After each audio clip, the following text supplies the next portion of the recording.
கண்களை மூடி கர்த்தரை நோக்கி பார்ப்போம்.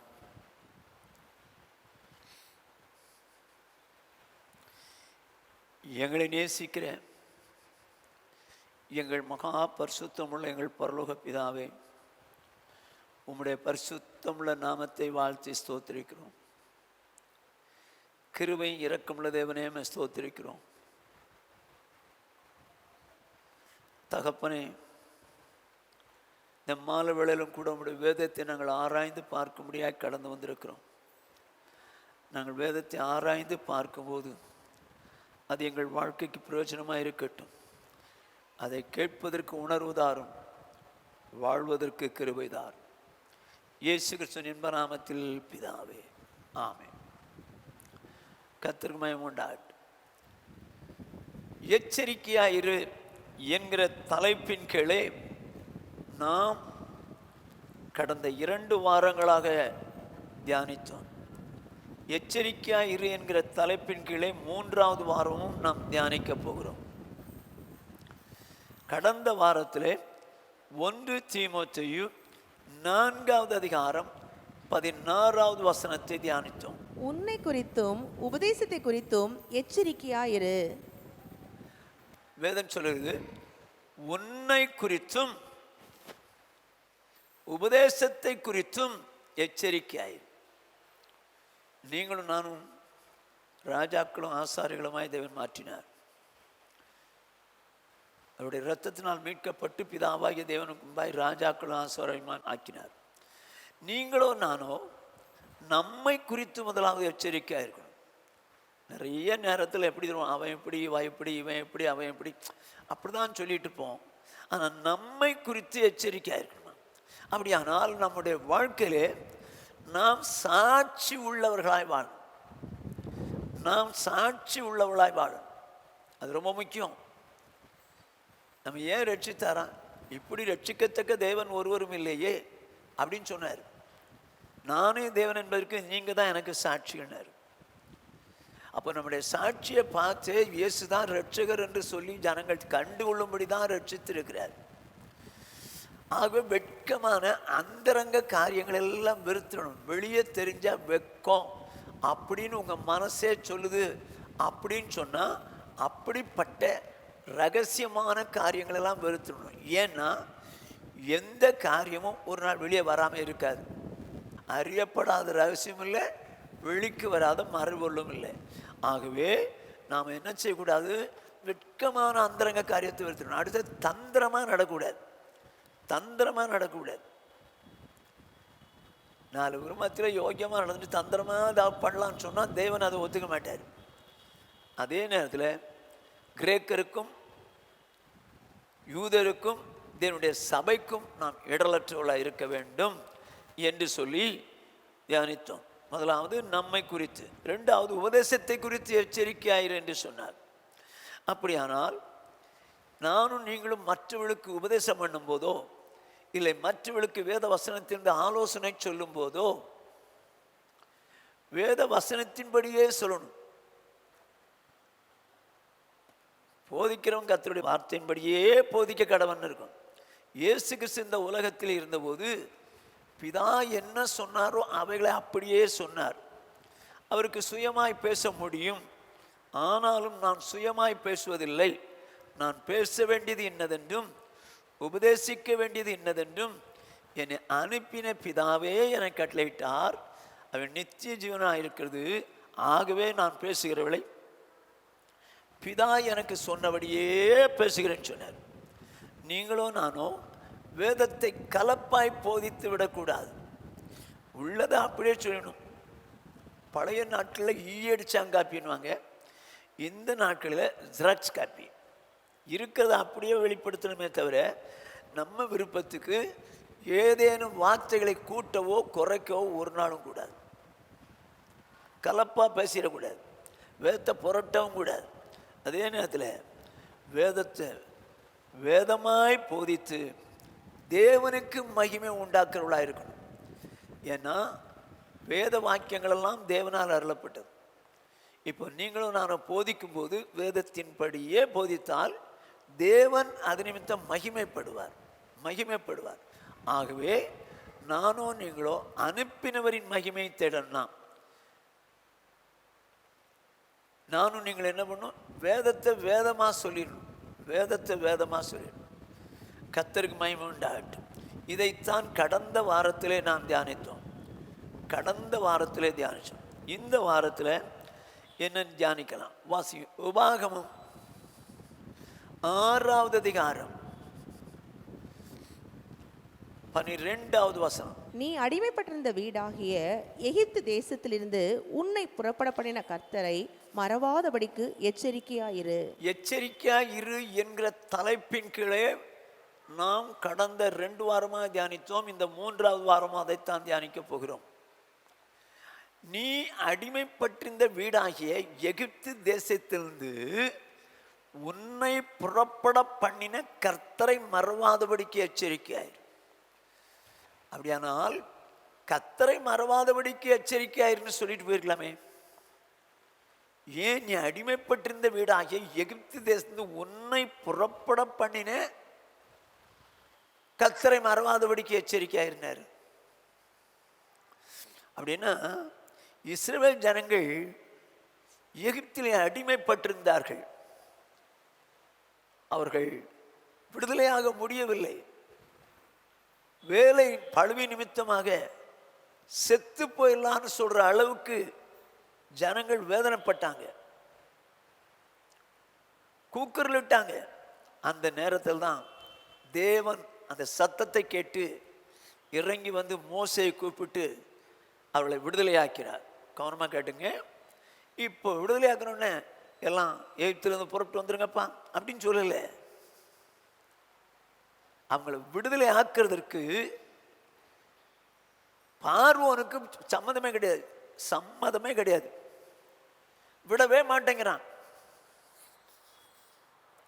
ஆனால் அந்த பார்வோனிடத்திலிருந்து இந்த ஜனங்களை விடுதலை ஆக்கும்படிக்கு 10 விதமான வாதைகளை அந்த தேசத்திலே வர பண்ணி, இஸ்ரேல் மக்களுக்கு ஒன்றுமே இல்லை. கோசேன் நாட்டில் இருக்கக்கூடிய இஸ்ரேல் மக்களுக்கு ஒரு பிரச்சனை இல்லை.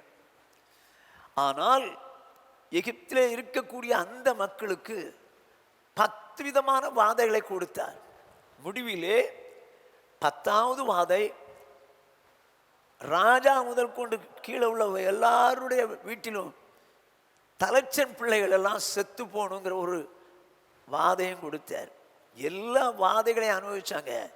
இப்போ இதுக்கு மத்தியில் தான் அவங்கள கொண்டு வந்துடுறாரு. ராஜா சொல்லிட்டான், எப்பா நீங்கள் போயிருங்கடான்னு விரட்டி விட்டான். ஆனால் ஆண்டவருடைய வார்த்தை சொல்லுது, அடிமைப்பட்டிருந்த வீடாகிய எகிப்து தேசத்திலிருந்து உன்னை புறப்பட பண்ணின கர்த்தரை மறவாதபடிக்கு எச்சரிக்கை. இவங்களுக்கு எந்த பிரச்சனை இல்லை, எகிப்தில் உள்ளவங்களுக்கு தான் பிரச்சனை. அவங்களுக்கெல்லாம் பிரச்சனை உண்டாக்கி இவங்களை விலைக்கு கொண்டு வந்தார். அப்படிப்பட்ட கர்த்தரை மறவாதபடிக்கு எச்சரிக்கை. இப்போ நம்மையும் கூட தேவன் பாவமான இந்த உலகத்திலிருந்து மீட்டார். அன்றைக்கு அந்த ஜனங்களுக்கு வேதனைகளை கொடுத்து இஸ்ரவேல் ஜனங்களை மீட்டெடுத்து வந்தார். ஆனால் இப்பொழுதோ தேவன் தன்னையே பலியாக்கி மீட்டார் நம்மை. யோசிச்சிங்க, அன்னைக்கு அந்த ஜனங்களுக்கு வேதனையை கொடுத்து இஸ்ரவேல் ஜனங்களை மீட்டார். இப்போ உங்களை என்னை மீட்டார். எப்படி? தன்னையே பலியாக்கி மீட்டார். பாவமே அறியாத தேவகுமாரன், அன்புள்ளவர். அப்படிப்பட்ட தேவகுமாரனாகிய இயேசு தன்னையே பலியாக்கி நம்மை ரட்சித்தார், பாவத்திலிருந்து புறப்பட பண்ணினார். யோசித்து பாருங்க, பாவம் செஞ்சது நாம தான் அடிக்கப்பட்டிருக்கணும். ஆனால் நம்முடைய தேவனோ நம்மை நேசித்து நம்முடைய சொந்த குமாரனை நமக்காக பலியாக்கினார். அவர் இந்த உலகத்திற்கு மனிதனாக வந்தார். நிந்தைகளை அவமானங்களை ஏற்றுக்கொண்டார். மனிதனுடைய நாற்றம் பிடித்த உமிழ்நீரை முகத்தில் வாங்கினார். கண்ணை கட்டிக்கிட்டு கன்னத்தில் அடிச்சாங்க, முழுக்கிடம் சூட்டி கோலால் அடிச்சாங்க.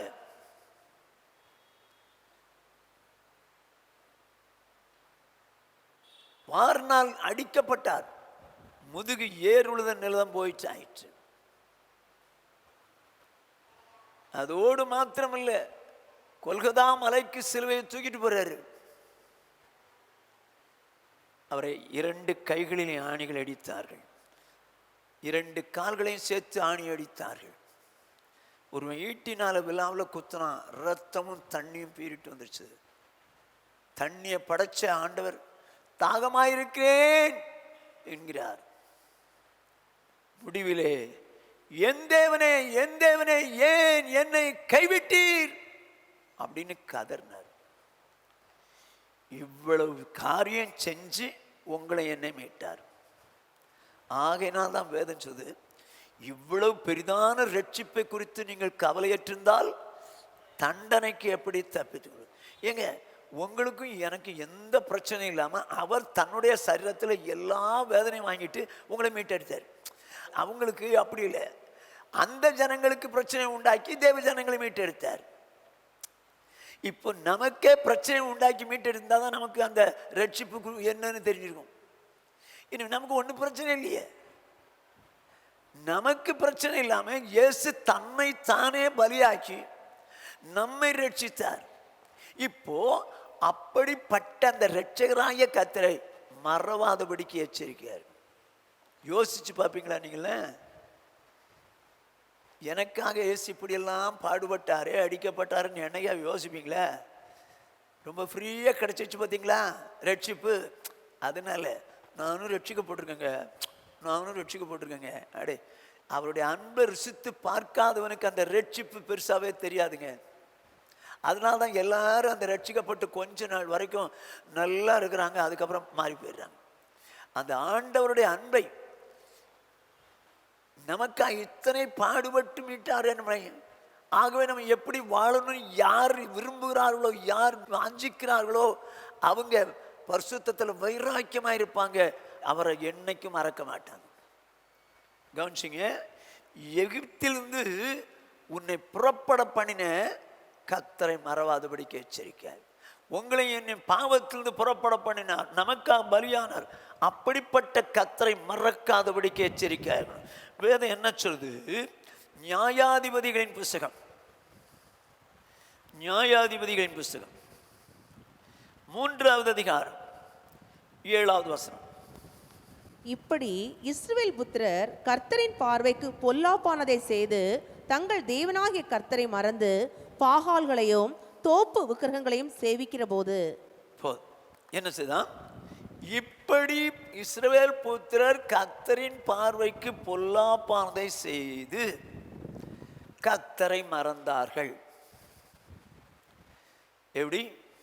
இப்படி இஸ்ரவேல் புத்திரர் கர்த்தரின் பார்வைக்கு பொல்லாப்பானதை செய்து தங்கள் தேவனாகிய கர்த்தரை மறந்தார்கள். அருமையானவர்களே, எகிப்திலிருந்து புறப்பட பண்ணின கர்த்தரை மறவாதபடிக்கு எச்சரிக்கையாயிரு வேதம் சொல்லுது. ஆனா எகிப்திலிருந்து புறப்பட்டாங்க தான், ஆனா இப்பொழுதோ கர்த்தரை மறந்து விட்டார்களே, மறந்து விட்டார்களே. ரட்சிக்கப்பட்ட புதுசுல நானும் நீங்களும் ஆண்டவருக்காக வாழ்வோன்னு வாழ்ந்த வாழ்க்கை உண்டுதான். ஆனால் இப்பொழுதோ மறந்து விட்டோம். ஏன்னா பொல்லாப்பு செய்வதற்கு நமக்கு விருப்பம் இருக்குது. பொல்லாப்பு செய்யறதுனால அவரை மறந்து விடுகிறோமா? நிறைய பேர் இன்னைக்கு சாதாரணமா பொல்லாப்பு செய்யறாங்க. வெளியே பார்த்தா ஒண்ணும் தெரியாது. இந்த பூனையும் பால் குடிக்குமான்னு சொல்ற அளவுக்கு இருப்பாங்க. ஆனால் இஸ்ரவேல் புத்திரர் பொல்லாப்பு செய்து கர்த்தரின் பார்வைக்கு பொல்லாப்பு செய்து கர்த்தரை மறந்து போனார்கள். இப்படி என்று எழுதியிருக்கிறது. எப்படி? எப்படி இஸ்ரவேல் புத்திரர் கர்த்தரின் பார்வைக்கு பொல்லாப்பு எப்படி? வேதம் சொல்லுகிறது 5:6. இப்படி இஸ்ரவேல் புத்திரர் கானானியர், ஏத்தியர், எமோரியர், பெரிசியர், ஏவியர், எபூசியராகிய இவர்கள் நடுவே குடியிருந்து. இப்போ இஸ்ரவேல் புத்திரர் அந்நிய ஜனங்களுக்கு மத்தியிலே குடியிருக்கிறார்கள். எகிப்திலிருந்து புறப்படும் போதே கர்த்தர் சொன்னார், நீங்கள் போய் சேரும் தேசத்திலே அந்த ஜனங்களோடு கூட சம்பந்தம் கலக்காதீர்கள், அவர்கள் செய்கிற காரியங்களை கற்றுக்கொள்ளாதிருங்கள் அப்படின்னு சொல்லி மோசையின் மூலம் சொல்லி அனுப்பினார். ஆனால் இப்பொழுதோ இஸ்ரவேல் புத்திரர் எங்க இருக்கிறாங்க? அந்நிய ஜனங்களுக்கு மத்தியிலே வாழ்றாங்க. அப்படி வாழும்போது கானானியர், ஏத்தியர், அப்புறம் எமோரியர், பெர்சியர், ஏவியர், எபூசியராக இவர்கள் நடுவிலே கூடியிருந்தார்கள். தப்பு இல்லை, நீங்களும் நானும் கூடியிருக்கிறோம். தேவனை அறியாத மக்களுக்கு மத்தியிலே, இந்துக்கள், முஸ்லிம்கள், கடவுளை இல்லை அப்படின்னு சொல்லக்கூடிய மக்களுக்கு மத்தியிலே குடியிருக்கிறோம். அது ஒன்றும் தவறில்லை. இதுக்கு மத்தியிலும் நம்மை ரட்சித்தாரு, அந்த தேவனை மறக்காம நானும் நீங்களும் இருக்கணும். ஆனா குடியிருந்து என்ன செஞ்சிட்டாங்க பாருங்க. அவர்களுடைய குமாரத்திகளை விவாகம் பண்ணி தங்களுடைய குமாரத்திகளை அவர்கள் குமாரருக்கு கொடுத்து அவர்கள் தேவர்களை சேவித்தார்கள். ஐயோ ஐயோ, எங்க ஆண்டவரை மறக்காதீங்கன்னு சொன்னா, நீங்கள் அவர்களோடு கூட சம்பந்தம் கலக்க கூடாதுன்னு ஆண்டவர் சொன்னா, இவங்க என்ன செஞ்சிட்டாங்களா? அவருடைய குமாரத்திகளை விவாகம் பண்ணி, யாருடைய? கானானியர், ஏத்தியர், இப்படிப்பட்ட அந்நிய ஜனங்களுடைய குமாரத்திகளை விவாகம் பண்ணி, அவனுக்கு கல்யாணம் முக்கியமா கர்த்தர் முக்கியமான்னு? என்ன கல்யாணம் முக்கியம், பொண்ணு முக்கியமா கர்த்தர் முக்கியமா? பொண்ணு தான் முக்கியம். மாப்பிள்ளை முக்கியமா கர்த்தர் முக்கியமா? மாப்பிள்ளை தான் முக்கியம். அவர் நல்ல வசதி உள்ளவருங்க, ரட்சிக்கப்பட்டிருக்காரா? இல்லைங்க, அதெல்லாம் விடுங்க, அவர் கிறிஸ்டியன் தாங்க, ஆனாலும் வந்துருவாருங்க, வரவே மாட்டாருங்க. வேதம் சொல்லுது, அவருடைய குமாரர்களுக்கு அவருடைய குமாரத்திகளை பெண் கொண்டு சரி என்ன பண்ணிட்டாங்க? இழுத்தாங்களா இவங்க பக்கம்? இழுக்க முடியலையே. அவர்கள் தேவர்களை சேவித்தார்கள். நல்லா கவனிச்சிங்க, கெட்ட பழம் எப்பவுமே நல்ல பழத்தை கெட்டு போக பண்ணும். நல்ல பழம் கெட்ட பழத்தை நல்ல பழம் ஆக்காது. இன்னைக்கு நிறைய பேர் என்ன பண்றாங்க?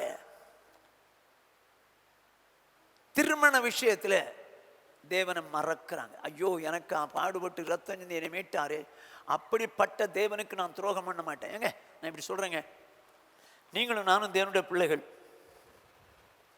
நமக்கு அப்பா சரி, ரட்சிக்கப்படாதவங்களுக்கு அப்பா யாரு? சாத்தான். சாத்தான் அப்பா. அவங்களுக்கு ரட்சிக்கப்படாதவனுக்கு அப்பா சாத்தான். நமக்கு மகா பரிசுத்தம் உள்ள தேவன். இப்போ தேவனுடைய பிள்ளைக்கும் சாத்தான் பிள்ளைக்கும் கல்யாணம் நடந்தா சம்பந்தி யாரு? தேவனும் பிசாசும். ஏங்க, தேவன் சம்பந்தப்படுவாரா? ஆண்டவர் சொல்லிட்டார், நீங்க சம்பந்தப்படாதீங்கப்பா, படாதீங்கன்றார். ஆனால் இதை குறித்து கவலை இல்லையே. இன்னைக்கு ஏன் பண்றாங்க தெரியுமா? கர்த்தரை மறந்துட்டாங்க. கர்த்தரை மறக்கிறனால தான் அப்படி அந்நிய தேவனுடைய பிள்ளைகளை ரட்சிக்கப்படாதவங்களை கல்யாணம் பண்றது. அதனால என்ன நடக்கும்ன்றீங்க? ரட்சிக்கப்பட்ட அவர்கள் தேவனை விட்டு விலகி தூரம் போயிட்டே இருப்பாங்க. ஆனா அவங்களுக்கு என்ன? நாங்க உலகத்துல அருமையா இருக்கோங்க, ஆசீர்வாதமா இருக்கு. ஏய், அதானி அம்பானிலாம் நல்லா இல்லையா? அவங்கெல்லாம் ஆசீர்வாதமா இல்லையா? இருக்கத்தானே செஞ்சாங்க. அவங்கள விடவா நம்ம மேன்மையா இருக்கிறோம்? ஆண்டவர் எங்களை ரொம்ப உயர்த்திருக்கிறாருங்க. அவரை கல்யாணம் பண்ணினதுலேருந்து நான் உயர்ந்திருக்கிறேங்க. இவளை கல்யாணம் பண்ண, ஐயோ ஐயோ, சாத்தா அவங்களை கொண்டு போயிட்டானே. எங்க மறக்காதீங்கன்றாரு. எப்படி மறந்தார்களாம்? அந்நிய ஸ்திரீகளை விவாகம் பண்ணி அதோடு நிக்கலைங்க. அதுக்கப்புறம் அவங்க விருப்பப்படித்தான் விக்கிரக ஆராதனை பண்ணி மறந்து போனார்கள். அருமையானவர்களே, நல்ல கவனமா கேட்டுங்க. ரட்சிக்கப்படாத மாப்பிள்ளை பொண்ணெல்லாம் பார்த்துடாதீங்க. இல்லை ரொம்ப கட்டாயப்படுத்துறாங்க. கட்டாயப்படுத்தினா, விஷம் குடிக்கிறது கட்டாயப்படுத்தினா குடிச்சுடுவீங்களா? குடிச்சிடுவீங்களா? அப்போ மட்டும் நான் செத்துருவேன், வேண்டாம். இப்போ ஆவியில செத்துருவியே, ஆத்மாவில் செத்துருவியே, அது உனக்கு தெரியலையே. இதுல வேற ரட்சிக்கப்பட்டு ரட்சிக்கப்படாத மாப்பிள்ளைக்கோ பொண்ணுக்கோ கல்யாணம் ஆச்சுன்னா, அந்த கல்யாணத்துக்கு முன்னால போய் நம்ம தட்டு தூக்குறோம். தட்டு ஏங்க அப்படி வேண்டாம் மறக்காதீங்கன்னு சொன்னா அங்க போய் நிற்கிறதுல என்ன நான் பெரிய பணக்கார குடும்பத்துக்கு மத்தியில் என்ன போய் தட்டு தூக்கி சொன்னாங்க. தட்டு தூக்கி எங்க கர்த்தரை மறக்கிறியே. இப்படி அவர்களுடைய தேவர்களை சேவித்து மறந்து போனார்கள். ஏங்க அந்த இஸ்ரவேல் ஜனங்களை தேவன் அத்தனை உபத்திரவங்களுக்கு மத்தியிலே, பார்வோனுடைய ஜனங்களுடைய உபத்திரவங்களுக்கு மத்தியிலே பாதுகாத்து வெளியே பத்திரமா கொண்டு வந்துட்டு உங்களை எகிப்திலிருந்து புறப்பட பண்ண அந்த கர்த்தரை மறக்காதபடி ஜாக்கிரதையா இருங்க அப்படின்னு சொல்றாரு. நீ உங்களையும் என்னையும் தன்னை பலியாக்கி மீட்ட அவரை கர்த்தரை மறக்காதபடிக்கு நம்ம எச்சரிக்காரு. எப்படி மறக்கிறாங்களா? அவர்களுடைய பெண்களை அல்லவென்றால் அவர்களுடைய ஆண்களை விவாகம் பண்ணி அவர்களுடைய விருப்பப்படி போறாங்க. அதனால கர்த்தரை மறந்துடுறாங்க. என்னைக்கு அப்படி செஞ்சிடாதீங்க. அப்படி ஒரு கல்யாணம் நடந்துச்சு, உங்க சொந்தக்காரன் கல்யாணம் நடந்துச்சுன்னா என்ன பண்ணுவீங்க? நாங்கள் கல்யாணம் பண்ண மாட்டோம்.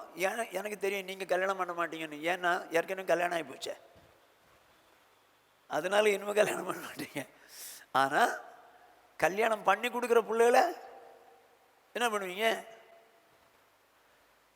எங்கள் ரொம்ப சொந்தக்கார பையன், சொந்தக்காரன், எனக்கு தம்பி வரும், நல்ல பெரிய பணக்காரன், பெரிய உத்தியோகத்தில் இருக்கிறோம். ஒரு நாள் இரவு 11 மணி அளவுக்கு எங்கள் வீட்டுக்கு வந்தார். எங்கள் சித்தப்பா மகன், அண்ணே என் பொண்ணுக்கு கல்யாணம் வச்சுருக்கிறேன், நீங்கள் கட்டாயம் வரணுண்ணே அப்படின்னா. நான் கல்யாண கார்டை பார்த்தேன். பொண்ணு ரட்சிக்கப்பட்டு பொண்ணு எனக்கு தெரியும், என் சபையில் இருந்தது. அப்புறம் வேறு பக்கம் போயிட்டாங்க எல்லாரும்.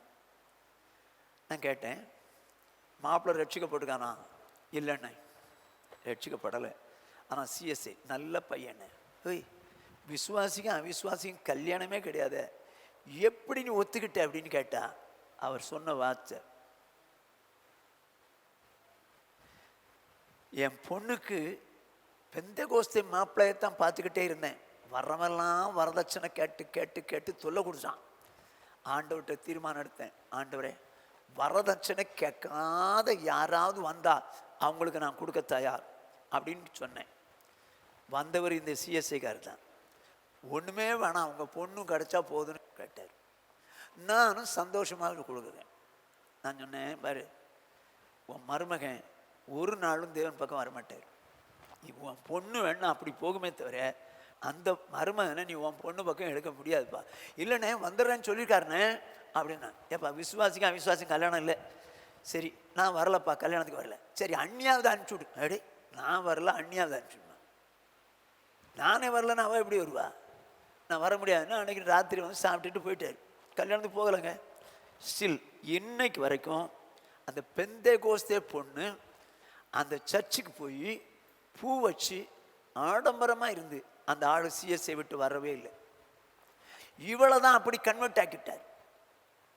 மறந்துட்டாளே மறந்துட்டாளே. அருமையானே, எகிப்திலிருந்து புறப்பட பண்ணின கர்த்தரை மறக்காதீங்க. அப்படின்னா உங்களை ரட்சித்த ஆண்டவரை மறந்துடாதீங்க, எந்த சூழ்நிலையும் மறந்துடாதீங்க. முதல்ல அந்நிய பெண்களை விவாகம் செய்யறது நிமித்தம், அந்த பொல்லாப்பு நிமித்தம் அவர்கள் கர்த்தரை மறந்து போறார்கள். வேறு எந்த விதத்தில் பொல்லாப்பு நடத்துறாங்க பாருங்க. ஆதியாகம், இது அவிசுவாசிய கல்யாணம் பண்ணி பொல்லாப்பு நடத்துறாங்க. ஆதியாகம் 6வது அதிகாரம் 5வது வசனம். மனுஷனுடைய அக்கிரமம் பூமியிலே பெருகினது என்றும் அவன் இருதயத்து நினைவுகளின் தோற்றமெல்லாம் நித்தமும் பொல்லாதது என்றும் கர்த்தர் கண்டு. என்னவா? மனுஷனுடைய அக்கிரமம் பூமியிலே பெருகினது என்று கர்த்தர் கண்டார். அவன் இருதயத்தின் நினைவுகளின் தோற்றமெல்லாம் நித்தமும் பொல்லாத என்று கர்த்தர் கண்டார். ஏங்க, மனுஷன் என்ன நினைக்கிறானோ அதை தான் அவன் செய்வான். வசனம் அப்படிதான் சொல்லுது. அவன் இருதயத்தின் நினைவுபடியே அவன் நடப்பான். இப்போ வேதம் சொல்லுது அக்கிரமம் ஜாஸ்தி ஆயிடுச்சு. ஏன்னு பாருங்க, அவன் இருதயத்தின் நினைவுகளின் தோற்றமெல்லாம் நித்தமும் போல. எங்க உங்க உள்ளத்தை, ஏன் உள்ளத்தை யாருமே பார்க்க முடியாதுங்க. உங்க உள்ளத்தில் இருக்கிற சிந்தனைகளை, ஏன் இருதயத்தில் இருக்கிற சிந்தனைகளை யாருமே பார்க்க முடியாது.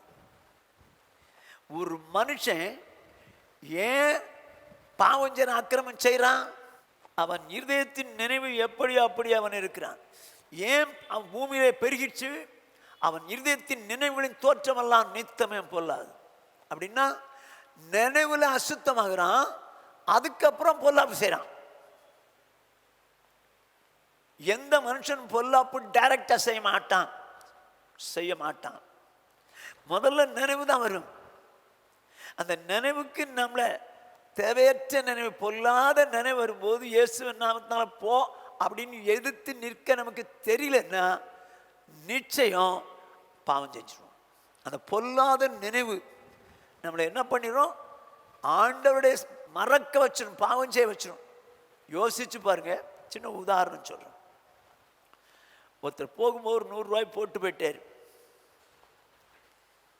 சாத்தான் சொல்றான், எடுத்துக்கோ, பட்னியா இருக்கல்ல, கத்தர் உனக்கு போட்டிருக்காரு பாரு, எடுத்துக்கோன்றான். இப்போ நினைவு தூண்டதாங்க செய்ய முடியும். அவனால் பாவம் செய்ய வைக்க முடியாது. இப்போ செய்கிறது என் கையில் தான் இருக்கு. பாவம் செய்கிறதோ செய்யாததோ என் கையில் தான் இருக்கு.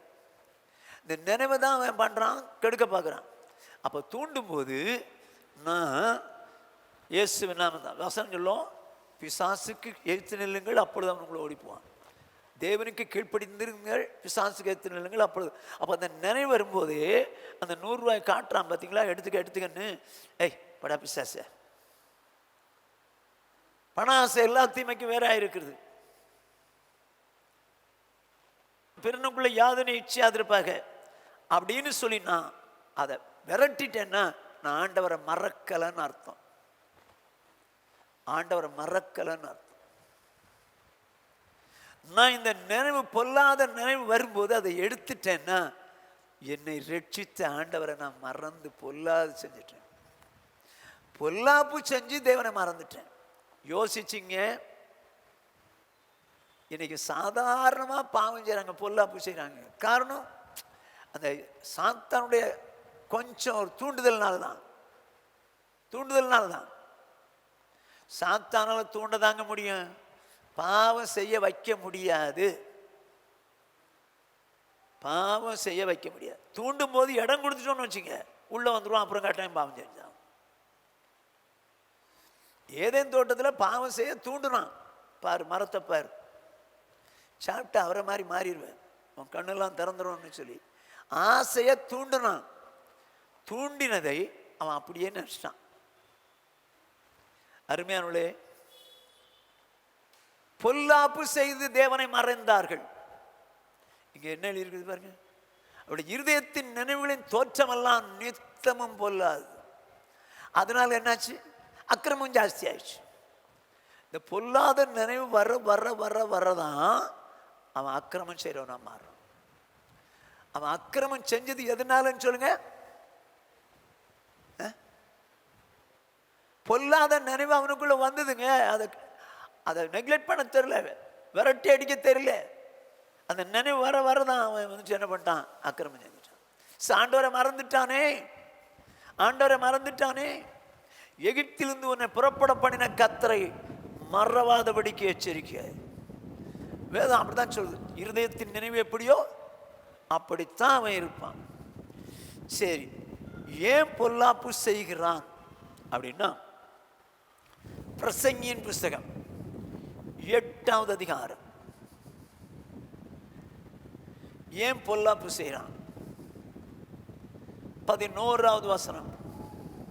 துர்க்கிரியைக்கு தக்க தண்டனை சீக்கிரமாய் நடவாதபடியால் மனுபுத்திரரின் இருதயம் பொல்லாப்பை செய்ய அவர்களுக்குள்ளே துணிகரம் கொண்டிருக்கிறது. அன்றைக்கு விக்கிரக ஆராதனை பண்ணக்கூடிய ஆண்களையோ பெண்களையோ விவாகம் பண்ணி பொல்லாப்பு செஞ்சு கர்த்தரை மறந்தாங்க. இப்போ பொல்லாத நினைவுகளை மனசுல வச்சு அவங்க பாவம் செய்யறதுனால கர்த்தரை மறக்கிறாங்க. ஏன் இந்த பொல்லாப்பு செய்யறாங்க? ஏன் அவங்களுக்கு பொல்லாப்பு செய்யற அளவுக்கு துணிகரம் வந்துச்சு?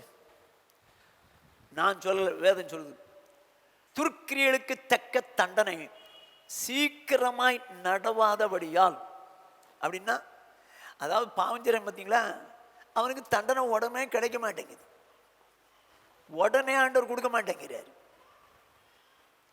உடனே கிடைக்காதனால்தான் மனுபுத்திரனுடைய இருதயம் பொல்லாப்பு செய்ய துணிகரம் கொண்டது. ஏன்னா தப்பு செஞ்சா உடனே அடிபட்டா பரவாயில்ல. நம்ம ஆண்டவர் அப்படி இல்லை, தப்பு பண்ணதை சொல்லியும் கொடுக்க மாட்டார், வெளியே தப்பு பண்ண அடிக்கவும் மாட்டார். அவன் திருந்திட மாட்டானா, அவன் திருந்திட மாட்டானா அப்படின்னு சொல்லி அவனை திருந்துறதுக்கு பார்ப்பார தவிர அடிக்கணும்னு பார்க்கறது இல்லை. ஆகையினால இந்த துர்க்கிரியலுக்கு தக்க தண்டனை சீக்கிரமா ஜனங்களுக்கு நடக்காதனால்தான் அவங்க பொல்லாப்பு செய்ய துணிகரம் கொண்டாங்க. அன்றைக்கு இஸ்ரவேல் ஜனங்கள் பொல்லாப்பு செய்தது எப்படி? அந்நிய பெண்களை விவாகம் பண்ணி அவங்க விக்கிரகத்தை வணங்கிட்டாங்க. இப்போ தேவ ஜனங்கள் நினைவுல பொல்லாப்பு செய்றாங்க. நினைவுல பொல்லாப்பு செய்யறது நிமித்தம் அவங்க பாவம் செய்ய ஆரம்பிச்சிட்டாங்க. ஏன் பொல்லாப்பு செய்யறாங்க, பாவம் செய்யறாங்க? அதாவது அந்த துர்க்கிரியலுக்கு தக்க தண்டனை சீக்கிரமா நடக்க மாட்டேங்குது. பழைய ஏற்பாட்டு இப்படி தவறு செய்தா உடனே அடி. ஆனா நம்ம ஆண்டவர் இருக்கிறாரே இயேசு கிறிஸ்து நம்மளை அடிச்சு திருத்த விரும்பவே இல்லை, நம்ம அன்பால மாறணும்னு நினைக்கிறாரு.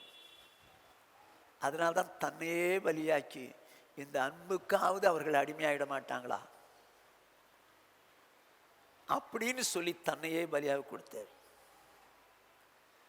பொல்லாப்பு செய்ய ஏன் மனுஷனுடைய இருதயம் துணிகரம் கொண்டது?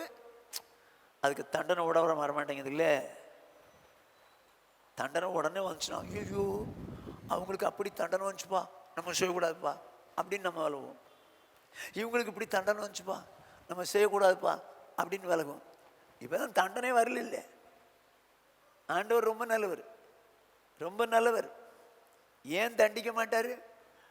யோவான் எழுதின சுவிசேஷம் 12வது அதிகாரம் 47வது வசனம். ஒருவன் என் வார்த்தைகளை கேட்டும் விசுவாசியாமற் போனால் அவனை நான் நியாயம் தீர்ப்பதில்லை. நான் உலகத்தை நியாயம் தீர்க்க வராமல் உலகத்தை ரட்சிக்க வந்தேன். என்ன சொல்றாரு? ஒருவன் என் வசனத்தை கேட்டும் விசுவாசியாமல் போனால் அப்படின்னா செயல்படாமல் போனால் அப்படின்னு அர்த்தம். செயல்படாமல் போனால் நான் அவனை நியாயம் தீர்க்க மாட்டேன். என்ன நல்ல ஆண்டவருங்க, நமக்காக உயிரையும் கொடுப்பாராம், தப்புன்னா அடிக்கவும் மாட்டாராம். நான் நியாயம் தீர்க்க வரல, உலகத்தை ரட்சிக்க வந்தேன், காப்பாற்ற வந்தேன். இன்னைக்கு ஆண்டவர் அப்பப்போ பழைய ஏற்பாடுபடி போட்டு விட்டுருந்தாருன்னா கூட ஓரளவுக்கு ஜனங்கள் எப்படி இருந்திருப்பாங்க, சரி பயந்தாவது இருப்பாங்க. ஆனால் இப்போ அந்த பயம் துளியும் கிடையாது. ஏன்னா அவதான் அடிக்க போறது இல்லைன்றாரு, நான் அடிக்க மாட்டேன்றாரு. ஒரு வசனத்தை கேட்டு செயல்படலன்னா நான் அடிக்க மாட்டேன்றாரு. ஏன்? அவங்கள காப்பாற்ற வந்திருக்கிறேன், காப்பாற்ற வந்திருக்கிறேன்றார். அருமையானே, நம்முடைய வாழ்க்கையில இந்த பொல்லாப்பு செரு துணிகரம் கொண்டது காரணம் தெரியுமா? துர்க்கிரியலுக்கு தக்க தண்டனை சீக்கிரமா எடுக்கிறார். அவர் ஏன் அந்த தண்டனை கொடுக்க மாட்டேங்கிறாரு? இப்பாவன் உன்னை காப்பாற்ற வந்திருக்கிறேன், அதனால தான் கொடுக்கல. ஆனா அங்க வா, அப்புறம் பார்த்துக்கிறேன்றார். கடைசி நாள்ல என் வசனமே நியாயந்திருக்குன்னு சொல்லி அடுத்த வசனம் சொல்லுவோம். ஆகவே இப்பிரசங்கின் புஸ்தகம் 3வது அதிகாரம் 17வது வசனம். சகல எண்ணங்களையும் சகல செய்கைகளையும் நியாயத்திற்கு காலம் இனி இருக்கிறபடியால் சன்மார்க்கனையும் துன்மார்க்கனையும் தேவன் நியாயம் தீர்ப்பார் என்று என் உள்ளத்தில் எண்ணினேன். என்னவா? சகல எண்ணங்களையும் சகல செய்கைகளையும் நியாயம் தீர்க்கும் காலம் இனி இருக்கிறது. இப்ப இல்லை, இப்போ தண்டனை இல்லை. அதனால்தான் நம்ம இருதயத்தின் நினைவெல்லாம் எங்கேயோ சிறகு கட்டி பறக்குது. எண்ணங்களையும் செய்கைகளையும் ரகசியமாக செய்தாலும் துணிகரமாக செய்தாலும் நியாயம் தீர்க்கும் காலம் ஒன்று உண்டு. நிச்சயமாக நியாயந்திருப்பார். எங்க எண்ணத்தை கூட நியாயந்திருப்பாரா? ஆமா, நான் சொல்லலை, வேதம் சொல்லு. நம்ம என்ற எண்ணம் யாருக்கும் தெரியாதுங்க. நான் என்ற எண்ணம் என் மனைவிக்கு தெரியாது, மனைவி என்ற எண்ணம் எனக்கு தெரியாது, உங்க எண்ணம் எனக்கு தெரியாது, என் எண்ணம் உங்களுக்கு தெரியாது. ஆனால் என்னையும் உங்களையும் மீட்கும்படி தன்னையே பலியாக்கின அந்த இயேசுவுக்கு தெரியும், ஐயோ நான் இவங்களை பரிசுத்தமாக வாழணும்னு சொல்லி தான் பாவத்தில் மீட்டேன், என்னையே கொடுத்து மீட்டேன். அவங்க எண்ணத்தை பாருவா, அவங்க எண்ணத்தை பாரு, எவ்வளோ அசிங்கமான எண்ணங்கள் எல்லாம் மனசில் வச்சு செயலெல்லாம் செய்கிறாங்க. ஐயோ, வேதனைப்படுறது கத்தர். போங்க, நம்ம அவர் வேதனைப்படும்போது அவர் அழுவார், நம்ம ஜாலியாக இருப்போம். இந்த சில வீடுகளில் பெத்த பிள்ளைகள் பெற்றவங்களுக்கு விரோதமாக தவறு செய்வாங்க, பெற்றவங்க மன வேதனைப்படுவாங்க, ஆனால் அந்த பிள்ளைகள் ஜாலியாக இருப்பாங்க. அந்த பிள்ளைகளுக்கு அப்பா அம்மா வேதனை தெரியாது. உலகத்தில் சொல்லுவாங்க, எருதின் வேதனை காக்காவுக்கு தெரியாதுன்னா.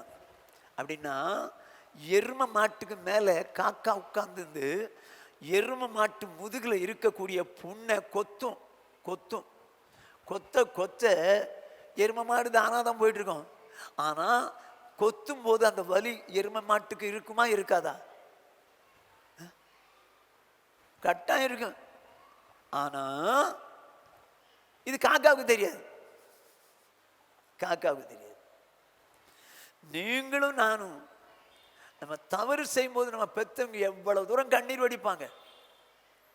அதெல்லாம் பரவாயில்ல சார், ஏன் காரியம் நடந்தா ஆச்சு அப்படின்னு நினைக்கிறீங்களா? தவறா இருக்கீங்க. பெற்றவங்களே கண்ணீர் விடும்போது உங்களுக்கு ஆசுவாமா இருக்காது. அப்படின்னா தேவன் கண்ணீர் விட, ஐயோ நான் உயிரை கொடுத்து காப்பாத்துனே, உயிரை கொடுத்து இவங்களை ரட்சித்தேனே, ஆனா இவர்களோ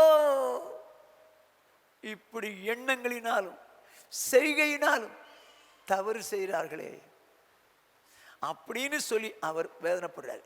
ஏன் இது பொல்லாப்பாச்சு? அவரை மறந்துட்டாங்க. மறந்ததுனால தான் பொல்லாப்பு செய்கிறாங்க உங்க உள்ளத்துல. அதனால தான் பவுல் அழகா சொல்றார், இயேசு கிறிஸ்துவை சிலுவையில் அறையப்பட்ட அவரையே அன்றி வேறு ஒன்றை உங்களுக்குள்ளே அறியாதிருக்க தீர்மானித்தது. அப்படின்னா நம்ம வாழ்க்கையில சிலுவையில் அறையப்பட்ட இயேசுவை எண்ணத்திலே வச்சிருக்கணும், மனசுல வச்சிருக்கணும். அப்பதான் நம்ம எண்ணம் தவறா போனோட போட பிசாச அப்படின்னு அடிப்போம். நம்ம செய்க தவறா போறதுக்கு சாத்தான் செயல்படும் போது போடா என்னால முடியாது, அவர் இப்படிப்பட்ட அன்புள்ளவராக இருந்து என்னை மீட்டார், என்னால முடியாதுன்னு சொல்லுவோம். ஆனா ஏன் இன்னைக்கு பொல்லாப்பு செய்யறான்? அவன் நினைவு தவறு இல்லை, எண்ணம் சரியில்லை, கிரியை செய்யறான். அவரை மறந்துட்டானே. அருமையானவளே, கொஞ்சம் வாழ்க்கை கொஞ்சம் யோசித்து பாருங்க. எப்படி பொல்லாப்பு செய்றீங்களா? ஏன் செய்றீங்கன்னு தெரியுமா? அவரை மறந்துட்டீங்க, அவ்வளவுதான். அவரை மறந்ததுனால தான் அந்த வேலை. ஆனா உன்னை எகிப்திலிருந்து புறப்பட பண்ணின கர்த்தரை மறவாதபடிக்கு எச்சரிக்கையாயிரு. இவங்க என்ன பண்ணிட்டாங்க? பொல்லாப்பு செஞ்சாங்க. அந்நிய தேவர்களுடைய பெண்களையோ ஆண்களையோ விவாகம் பண்ணி விக்கிரகத்தை வணங்க ஆரம்பிச்சிட்டாங்க. அடுத்தது பொல்லாத நினைவினால் ஆதி காலத்துல அக்கிரமத்தை செஞ்சாங்க. ஸோ இந்த பொல்லாப்பு செய்யக்கூடாதபடிக்கு தேவன் நம்மை காப்பாராக. ஏன்னா பொல்லாப்பு செஞ்சோன்னா அவரை விட்டு விலகிடுறோம் அப்படின்னு அர்த்தம், மறந்துடுறோம்னு அர்த்தம். வேதம் என்ன சொல்லுது பார்ப்போம். ஏசாயா தீர்க்கதரிசன புஸ்தகம் 59வது அதிகாரம் 15வது வசனம். சத்தியம் தள்ளுபடி ஆயிற்று, பொல்லாப்பை விட்டு விலகிறவன் கொள்ளையாகிறான், இதை கர்த்தர் பார்த்து நியாயம் இல்லை என்று விசனம் உள்ளவர் ஆனார். ஐயோ, ஆண்டவர் வசனப்படுறாருங்க. ஆண்டவர் வசனப்படுறார். ஏன்? சத்தியத்தில் நடந்துட்டு இருந்தாங்க, இப்ப சத்தியம் தள்ளுபடி ஆயிடுச்சு. பொல்லாப்பை விட்டு விலகிருந்தாங்க, இப்ப மறுபடியும் அவன் கொள்ளை போகிறான். எனக்கல்லவா வசனமா இருக்குது, சத்தியத்தை தள்ளுனவனுக்கு வசனம் இல்லையே, வசனத்தை விட்டு விலகினவனுக்கு வசனம் இல்லையே, பொல்லாப்பு செய்றவனுக்கு வசனம் இல்லையே, எனக்கல்லவா வசனமா இருக்குதுப்பா, எனக்கல்லவா வசனமா இருக்குது. ஏங்க சிலுவையில் அறையப்பட்ட அந்த இயேசு வசனப்படுறார், ஐயோ இவங்களுக்காக நான் பலியானேனே, சத்தியத்தில் நடந்த இவர்கள் சத்தியத்தை தள்ளுபடி ஆக்கிட்டாங்களே, அதெல்லாம் பரவாயில்ல, அதெல்லாம் விட்டுரு, தேவையில்லை அப்படின்னு தள்ளுறாங்களே. பொல்லாப்பை விட்டு விலகினவங்க எல்லாம் இப்ப கொள்ளை போறாங்களே, பொல்லாப்புக்கு போயிட்டாங்களே. எனக்கு பார்க்கறதுக்கு மிகவும் வசனமா இருக்குதுப்பா. என்ன சொல்ல போறீங்க? அவர் வசனம் போட்டா எனக்கு என்னங்க, என் வாழ்க்கை சந்தோஷமா இருக்குதா, அது போதும் போ. உன் வாழ்க்கை சந்தோஷமா இருக்குன்னு நினைக்காத, தவறு செஞ்சுட்டு பொல்லாப்பு செஞ்சுட்டு உன் வாழ்க்கை சந்தோஷமா இருக்குன்னு நினைக்காத, அது ஒரு நாளும் சந்தோஷமாய் முடியாது. நான் செய்யறது பொல்லாப்பு, அந்த பொல்லாப்புல நான் வேணா சந்தோஷப்படலாம், ஆனா அவர் எப்படி சந்தோஷமா வசனம் எல்லாம் படுறாராம். அவர் வசனப்பட்டா என்ன நடக்கும்? முழு உலகத்தையும் அழிச்சிட்டாரு. ஜனங்களை நான் படைத்ததற்காக மனஸ்தாபப்படுகிறேன்னு சொல்லி தாங்க அழிச்சாருங்க. யோசிச்சுங்க, நம்முடைய எண்ணங்கள் ரொம்ப சுத்தமா இருக்கணுங்க. தேவையற்ற எண்ணங்கள் அதெல்லாம் சும்மா அப்படி வரும்போது அந்த எண்ணத்துக்கு கணக்கு ஒப்பிக்கணும். நீங்களும் நானும் அந்த கணக்கு ஒப்பிக்கணும்னு பயந்து போய் செய்ய முடியாதுங்க. ஐயோ இந்த எண்ணம்லாம் தேவனுக்கு பிரியமில்லாது, அட போடா பிசாச அப்படின்னு சொல்லி தேவையற்ற எண்ணங்களை அடிச்சு காலி பண்ணீங்கன்னா நீங்க சுத்தமா வாழ்வீங்க. அந்த எண்ணத்தை அப்படியே அனலைஸ் பண்ண ஆரம்பிச்சிங்கன்னா பாவத்துக்கு போயிடுவீங்க, பொல்லாப்புக்கு போயிடுவீங்க, தேவனை மறந்துடுவீங்க. உன்னை எகிப்து தேசத்திலிருந்து புறப்பட பண்ணின கர்த்தரை மறவாதபடிக்கு எச்சரிக்கை. அப்படின்னா ரட்சித்த கர்த்தரை மறவாதபடிக்கு எச்சரிக்கை. உன்னை என்னையும் இயேசு தன்னையே பலியாக்கி நம்மை ரட்சித்தார். அப்படி ரட்சிக்கப்பட்ட நீங்களும் நானும் நமக்காக பலியான அந்த கர்த்தரை மறவாதபடிக்கு எச்சரிக்கையாரு. இப்போ தேவனை எப்படி மறக்கிறான்? அவன் தள்ளுபடி ஆயிட்டு பொல்லாப்பை விட்டு விலகிறான், கொள்ளையாகிறான், இது நியாயமில்லை என்று பார்த்து கர்த்தர் வசனப்படுகிறார். எப்படி அவன் மறக்கிறான்? வாசிங்க ஏசாயா 51:12 படிங்க. நானே உங்களுக்கு ஆறுதல் செய்கிறவர், சாக போகிற மனுஷனுக்கும் புல்லுக்கு ஒப்பாகிற மனுபுத்திரனுக்கும் பயப்படுகிறதற்கும் வானங்களை விரித்து பூமியை அஸ்திபாரப்படுத்தி உன்னை உண்டாக்கின கர்த்தரை மறக்கிறதற்கும் நீ யார்? அவர் உண்டாக்கினார், உண்டாக்கினவர் நம்மை ரட்சிக்கும்படிக்கு தம்முடைய குமாரனே பலியாக்கினார். உண்டாக்கின கர்த்தரை மறக்கிறதுக்கு நீ யார்? என்ன சொல்றாரு? நானும் தான் ஆறுதல் செய்வேன். சாக போற மனுஷனுக்கும் புல்லுக்கு ஒப்பா இருக்கிற மனுபுத்திற்கும் பயந்துட்டு என்ன நீ மறக்கிறியே, என்ன மறக்கிறியே? இன்னைக்கு நிறைய ஜனங்கள் தேவனுடைய பிள்ளைகள் என்று சொல்லக்கூடியவர்கள் பெத்தவங்களுக்கு பயந்து, உறவினர்களுக்கு பயந்து, புருஷனுக்கு பயந்து, மனைவிக்கு பயந்து என்ன பண்ணிடுறாங்க? கர்த்தரையே மறந்துடுறாங்க.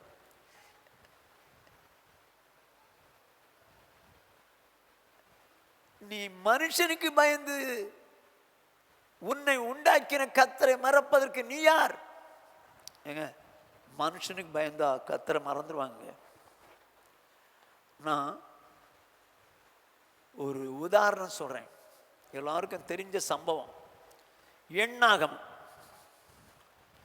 13வது அதிகாரம் 1வது 2வது வசனங்கள். கர்த்தர் மோசேயை நோக்கி, நான் இஸ்ரவேல் புத்திரருக்கு கொடுக்கும் கானான் தேசத்தை சுற்றி பார்ப்பதற்கு நீ மனிதரை அனுப்பு, ஒவ்வொரு பிதாக்களின் கோத்திரத்திலும் ஒவ்வொரு பிரபுவாகிய புருஷனை அனுப்ப வேண்டும் என்றார்.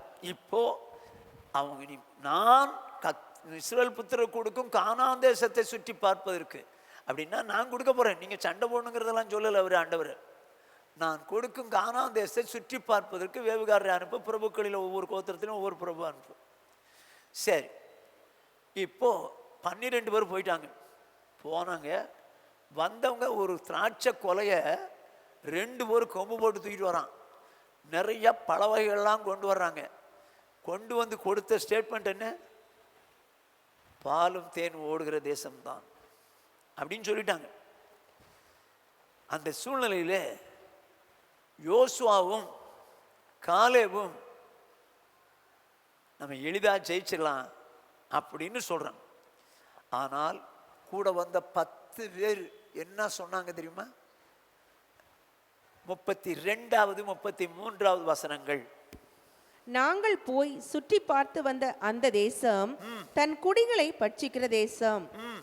நாங்கள் அதிலே கண்ட ஜனங்கள் எல்லாரும் மிகவும் பெரிய ஆட்கள். தேசத்தை சுத்திட்டு பார்த்துட்டு வந்தா தேசம் குடிகளை பட்சிக்கிற தேசம் சொல்லிட்டு எப்படி மிகவும் பெரிய ஆட்கள்.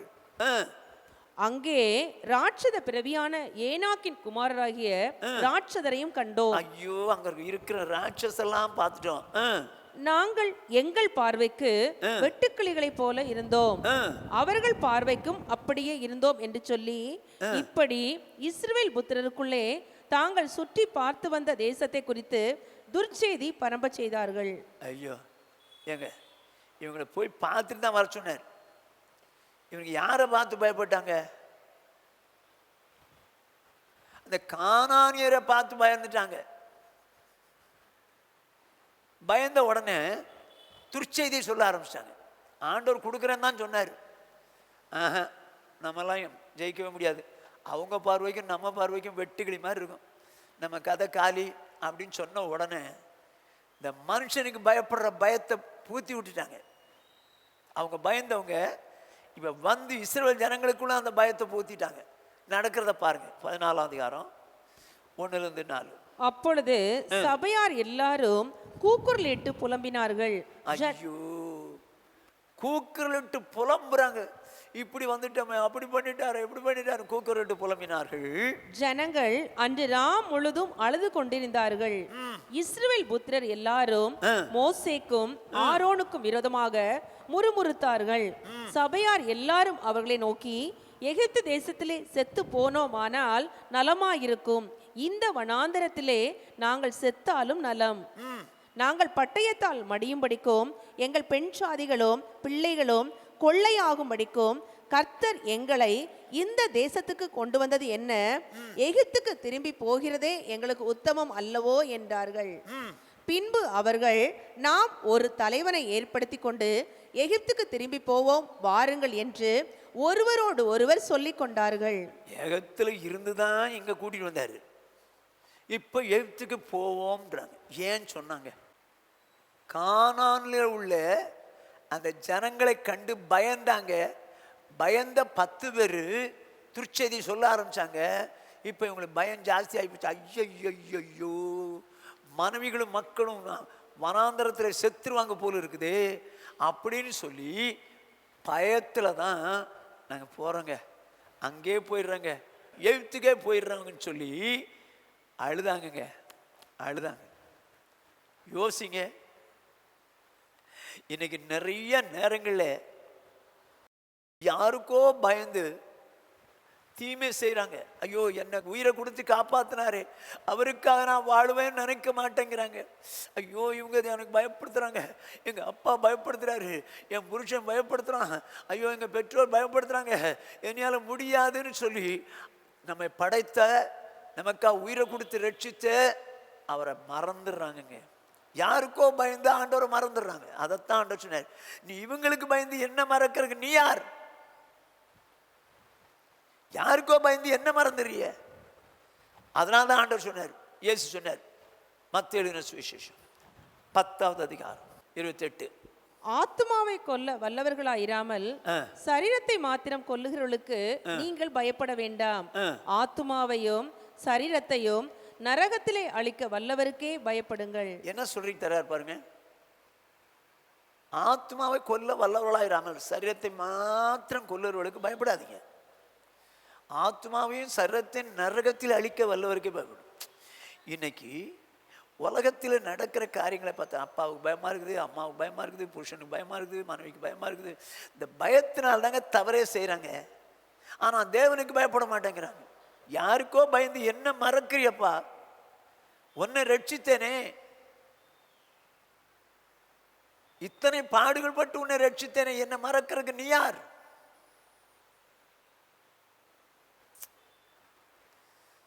எங்க சரீரத்தை கொல்ல வல்லவளுக்கு பயப்படாதீங்கன்னு இருக்குது.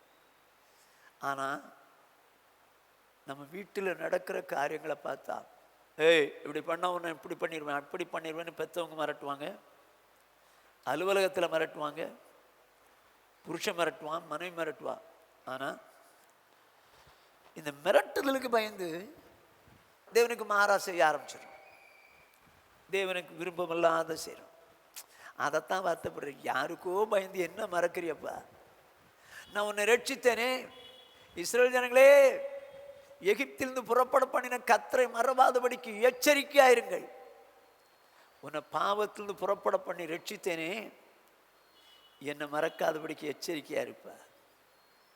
அப்ப யாருக்கோ பயந்து கர்த்தரை மறந்துடுறாங்க. அதனால தான் ஆண்டவர் சொன்னார், சர்ரத்தை கொல்றவங்களுக்கு நீங்க பயப்படாம ஆத்மாவையும் சர்ரத்தையும் கொண்டு நரகத்தில் போட வல்லவருக்கே பயப்படுங்க. இன்னைக்கு இந்த பயத்தினால்தான் நிறைய காரியங்களை தப்பா செய்கிறாங்க. எரேமியா அப்படி நடந்தால் என்ன நடக்கும்னு பாருங்களேன். அப்படி பயந்து கர்த்தருக்கு விரோதமாக தப்புன்னா என்ன நடக்கும் பாருங்க. எரேமியா 3:21. இஸ்ரவேல் புத்திரர் தங்கள் வழியை மாறுபாடாக்கி தங்கள் தேவனாகிய கர்த்தரை மறந்தது நிமித்தம் அழுது கொண்டு விண்ணப்பம் செய்யும் சத்தம் உயர்ந்த ஸ்தானங்களிலே கேட்கப்படும்.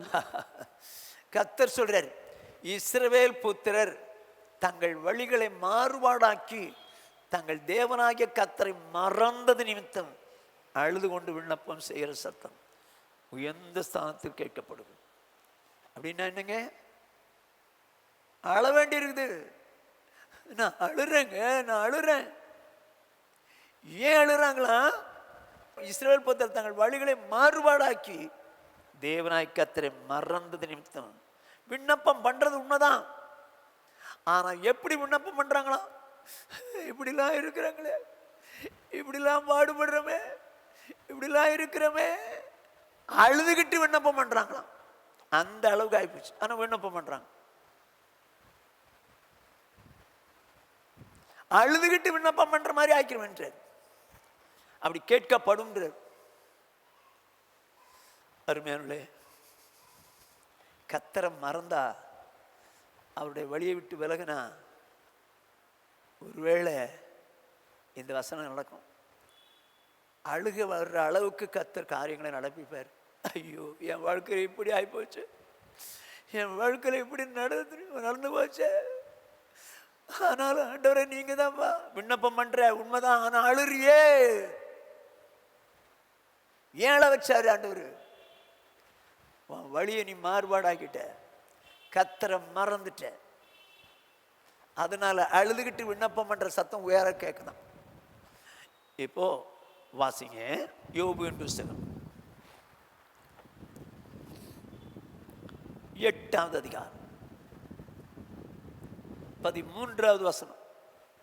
தேவனை மறக்கிற எல்லாருடைய வழிகளும் அப்படியே இருக்கும், மாயக்காரரின் நம்பிக்கை அழிந்து போம். அடி என்ன சொல்லுது பாருங்க. தேவனை மறக்கிற எல்லாருடைய வழிகளும் அப்படியே இருக்கும். எப்படியே இருக்கும்? தேவனை மறக்கிற, எப்படி? அந்நிய ஜனங்களை வியாபம் பண்றது, பொல்லாத காரியங்களை செய்யறது, மனுஷனுக்கு பயந்து தீமையில விழுகிறது, இது மாதிரிலாம் மறந்து காரியங்களை செய்யும்போது என்ன நடக்கும்? அப்படியே நடக்குமா? அப்படியே இருக்கும். எப்படி இருக்கும்? 11வது 12வது வசனத்தை வாசிக்கலாம். சேர் இல்லாமல் நாணல் ஓங்கி வளருமோ? சேர் இல்லாமல் நாணல் ஓங்கி வளருமோ?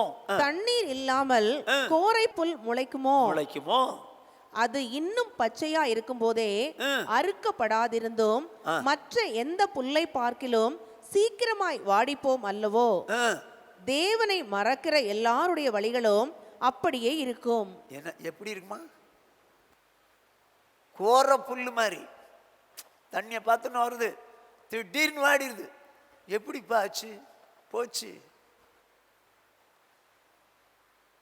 தேவனை மறக்கிற எல்லாருடைய வழிகளும் அப்படியே இருக்கும். தேவனை மறந்தால், அந்நிய ஜனங்களை வாகம் பண்ணினால், பொல்லாப்பு செய்தால், மனுஷனுக்கு பயந்து தேவனை மறக்கிற ஒரு வாழ்க்கை வாழ்ந்தால், இது மாதிரிலாம் வாழ்ந்தால் தேவனை மறக்கிற எல்லாருடைய வழிகளும் அப்படியே இருக்கும். எப்படி? கோர புல்லு எப்படி பட்டுன்னு வாடி போகுதோ அப்படியே வாடி போக பண்ணிடுவேன்றார். அப்படியே வாடி போக பண்ணிடுவேன்றார். அருமையானே, மற்ற புல்களில் ஒரு உதாரணம் சொல்ல, சேத்துலெல்லாம் முளைக்கும், ஆனால் திடீர்னு வாடிடும் அப்படின்றார். அது மாதிரி வாடி போகுன்றார். அருமையானே, தேவனை மறக்காதீங்க. உங்களை ரட்சித்த கர்த்தரை மறவாதபடிக்கு எச்சரிக்கையாயிரும். எச்சரிக்கையாயிரும். என்ன சொல்லுது? 9ஆம் சங்கீதம் 17ஆம் வசனம். துன்மார்க்கரும் தேவனை மறக்கிற எல்லா ஜாதிகளும் நரகத்திலே தள்ளப்படுவார்கள். போதும். என்ன சொல்லுது பாருங்க. துன்மார்க்கரும், துன்மார்க்கர் யாரு? ரட்சிக்கப்படாதவர்கள், பாவத்தோடு வாழ்கிறவர்கள். தேவனை மறக்கிறவர்கள்னா யாரு? தேவனோடு கூட உடன்படிக்கை பண்ணி ரட்சிக்கப்பட்டு தேவனுக்காக வாழ்ந்தவர்கள். அவர்கள் மறப்பார்களானால் கர்த்தரை, நரகத்திலே தள்ளப்படுவார்கள். நரகத்திலே தள்ளப்படுவார்கள். ஜீவ புஸ்தகத்தில் பேர் எழுதப்படாதவன் எவனோ அவன் அக்கினி கடலில் தள்ளப்பட்டான். கவனமாக கேட்டுங்க. தேவனை மறக்கிற எல்லா ஜாதிகளும், மறக்கிறதுனா அப்போ ஏற்கனவே ஆண்டவரோடு தான் இருந்திருக்கிறாங்க. சூழ்நிலைகள் மாறும்போதோ, காலங்கள் மாறும்போதோ, இல்லை நாட்கள் மாறும்போதோ அவங்களுக்கு தேவனை மறக்கிற ஒரு நிலைமை வந்துருச்சு. அதனால தான் பொல்லாப்பு செய்யணும். தேவனை மறக்கிறவன் என்ன செய்யறான்? அந்நிய பெண்களை வாகம் பண்றான், பொல்லாத நினைவு வச்சு அதன்படி செயல்படுறான். இதெல்லாம் தேவனை மறக்கிறதுங்க. தேவனை மறக்கிறது. மனுஷனுக்கு பயந்து அவங்களுக்கு பிரியமா வாழ விரும்புறாங்க. இதெல்லாம் தேவனை மறக்கிற காரியம். ஆனால் ஆண்டவர் சொல்றாரு, தேவனை மறக்கிற எல்லா ஜாதிகளும் நரகத்திலே தள்ளப்படுவார்கள். அருமையானவர்களே, இந்த நரகம்னு பேசிக்கிட்டு தான் இருக்குமே தவிர நமக்கு ஒரு நாள் பார்த்ததில்லை இல்லை. அதனால தான் மனுஷருக்கு பொல்லாப்பு செய்ய துணிகரம் கொண்டு போச்சு. நரகத்தை பற்றி யாரும் பார்த்ததில்லை இல்லை. யாரோ ஒரு மனுஷன் சொல்றாரு, இந்த நரக மோட்சம்லாம் நமக்கு பயமுறுத்துறதுக்குன்னு எழுதி வச்சிருக்கேன். இது நடயாது. நரகம் மோட்சம் பயமுறுத்துறதுக்கு எழுதலைங்க. நரகம் மனுஷனுக்காகவே உண்டாக்கல, பிசாசுக்கு அவனுடைய தூதனுக்கு என்று ஆயத்தம் பண்ணப்பட்டதான் நரகம். ஆனால் பிசாசின் கிரியைகளை செய்வானால், தேவனை மறந்து பிசாசின் கிரியைகளை செய்வானால் அவனும் நரகத்துக்கு போவான். அது அக்னி கடல். அக்னி கடல். அங்க போயிட்டு அதுக்கப்புறம் திரும்பி வர முடியாது. அக்னி அணையாது, புழு சாகாது. அருமையானவர்களே, தேவனை மறக்கிற எல்லா ஜாதிகளும் நரகத்திலே தள்ளப்படுவார்கள். துன்மார்க்கன் எப்படி நரகத்துக்கு போறானோ அப்படியே தேவனோடு இருந்து ரட்சிக்கப்பட்டு தேவனோடு இருந்து தேவனுக்காக வாழ்ந்தவர்கள் மறக்கிறாங்க. பாத்தீங்களா? நரகத்தில் தள்ளப்படுவார். ஆனா இப்ப இருக்கிற ஆசைக்கு நரகத்தை பற்றியே கவலைப்படுறதில்லை. சூழ்நிலைக்காக கர்த்தரை மறந்தே போயிடுறாங்க. அருமையானவர்களே, நீங்களோ நானும் எகிப்திலிருந்து புறப்பட பண்ணின கர்த்தரை மறவாதபடிக்கு எச்சரிக்கையா இருந்த மாதிரி நம்மை ரட்சித்த கர்த்தரை மறவாதபடிக்கு நம்ம எச்சரிக்கையா இருக்கும். ஆமென், ஹல்லேலூயா. இன்னும் 2 வசனம் சொல்லி நான் முடிக்க விரும்புகிறேன். வாசிப்போம். சங்கீதம் 44:17. இவையெல்லாம் எங்கள் மேல் வந்திருந்தோம், உம்மை நாங்கள் மறக்கவும் இல்லை, உம்முடைய உடன்படிக்கைக்கு துரோகம் பண்ணவும் இல்லை. அடே, சங்கீதக்காரன் என்ன சொல்றான் பாருங்க. சங்கீதக்காரன் என்ன சொல்றான் பாருங்க. இவை எல்லாம் எங்கள் மேல் வந்திருந்தும் உம்மை நாங்கள் மறக்கவும் இல்லை, உடைய உடன்படிக்கைக்கு துரோகம் பண்ணல. அப்படின்னா என்னதாங்க வந்துச்சுது? என்னதான் வந்துச்சுது? இவைகள் எல்லாம் எங்கள் மேல் வந்திருந்தும் நாங்க என்ன பண்ணல தெரியுமா? உங்களை மறக்கல. உங்க உடன்படிக்கை பண்ணியிருந்தோம், உங்க உடன்படிக்கைக்கு நான் துரோகம் பண்ணல.